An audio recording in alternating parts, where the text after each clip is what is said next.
Assalamualaikum warahmatullahi wabarakatuh. Perkenalkan, nama saya Ahmad Aditya Rahman dari kelas 24 RAA dengan NIM 24482011100003.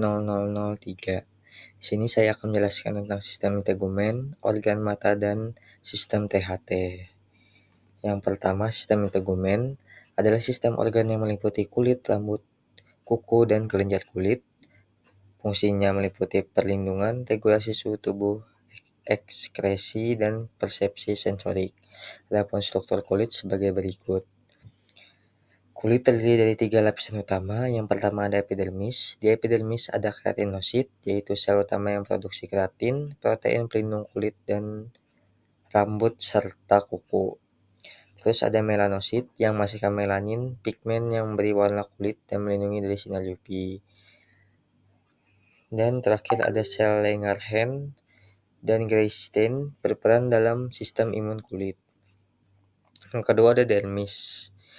Di dermis ada fibroblast yang menghasilkan kolagen, elastin, dan serat retikuler untuk kekuatan dan elastisitas kulit. Terus ada sel emas yang terlibat dalam reaksi alergi, ada pembuluh darah yang memberi nutrisi dan mengatur suhu, dan ada ujung saraf yang mendeteksi rangsangan sensorik seperti tekanan, suhu, dan nyeri. Yang terakhir ada hipodermis atau subkulit, mengandung sel lemak yang berfungsi sebagai bantalan dan pengatur suhu, dan dilengkapi dengan pembuluh darah besar dan kolagen. Kulit mempunyai fungsi yang pertama melindungi tubuh dari cedera, patogen, dan radiasi, yang kedua mengatur suhu tubuh, yang ketiga menyediakan sensasi seperti nyeri, panas, sentuhan, yang keempat membantu ekskresi atau keringat, dan yang kelima membantu sintesis vitamin D dari sinar matahari. Terus selanjutnya ada pengertian mata. Mata adalah organ sensorik yang mendeteksi cahaya dan mengubahnya menjadi sinyal saraf visual yang diterjemahkan oleh otak. Mata terdiri dari 3 lapisan utama dan beberapa struktur penting lainnya. Lapisan pertama yaitu lapisan luar, tunika fibrosa, yang terdiri dari kornea. Lapisan bening di bagian depan mata menjadi tempat pertama masuknya cahaya dan membantu fokusnya cahaya ke retina. Yang terus ada sklera, disebut juga bagian putih mata, struktur kuat dan berserat yang melindungi dan menjaga bentuk bola mata. Terus di lapisan tengah atau tunika vaskular ada iris, bagian berwarna dari mata, berwarna coklat, biru, dan lain-lain, mengatur ukuran pupil melalui otot sphincter dan dilator sehingga mengontrol jumlah cahaya yang masuk. Terus ada pupil, lubang di tengah iris, menyesuaikan besar kecilnya tergantung intensitas cahaya, melebar di gelap, dan menyempit jika diterang. Terus ada lensa, struktur transparan di belakang iris, berfungsi memfokuskan cahaya ke retina melalui akomodasi atau mengubah bentuk cembung atau lonjong sesuai jarak fokus. Yang keempat ada badan ciliaris, corpus ciliare, menghasilkan aqueous humors atau cairan mata, mengandung otot ciliaris yang mengatur bentuk lensa saat akomodasi.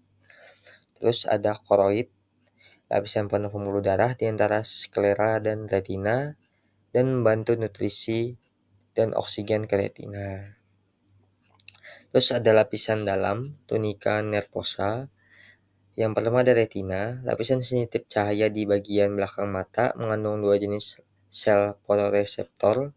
Yang pertama ada sel batang atau rod, yang berguna dalam penglihatan dalam gelap, hitam atau putih.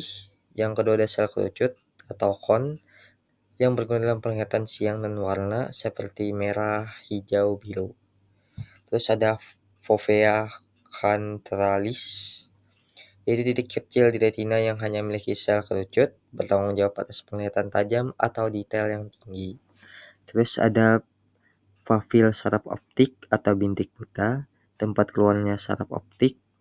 Nervus opticus dari mata, tidak memiliki fotoreseptor sehingga tidak menangkap cahaya.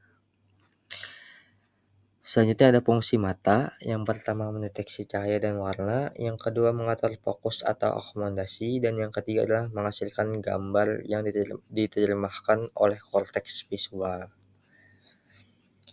Selanjutnya ada sistem pendengaran telinga.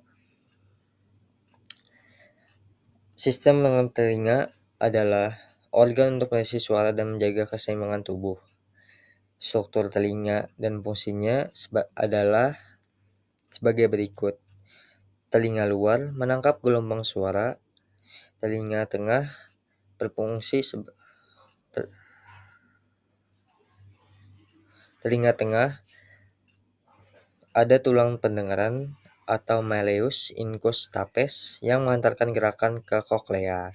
Telinga dalam adalah organ kortik yang mengubah getaran menjadi impuls listrik, mengandung sel rambut dalam dan luar. Fungsi telinga yang pertama mendeteksi suara, yang kedua menentukan arah dan intensitas suara sumber bunyi, dan yang ketiga menjaga keseimbangan tubuh melalui sistem vestibular.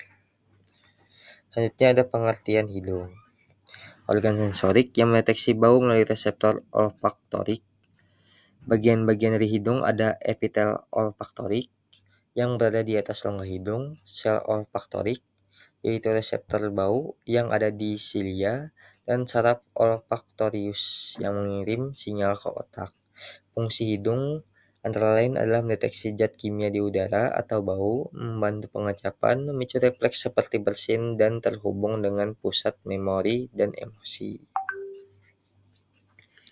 Selanjutnya ada lidah dan tenggorokan. Lidah adalah organ pengecap utama yang mendeteksi rasa, sedangkan tenggorokan membantu dalam menelan dan juga mengandung reseptor pengecap tambahan. Bagian-bagian lidah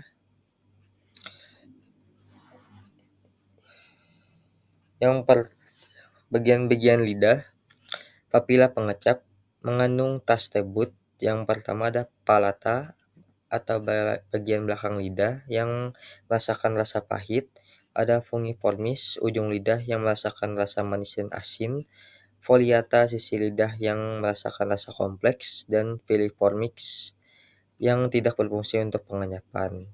Taste-bud adalah reseptor rasa terdiri dari sel gustatorik dan mikrofilik. Terus fungsi utamanya adalah mendeteksi rasa makanan, menjaga dari makanan berbahaya, menstimulasi air liur dan pencernaan, dan bekerja sama dengan hidung untuk rasa utuh. Sekian dari saya, mohon maaf jika ada salah kata. Wassalamualaikum warahmatullahi wabarakatuh.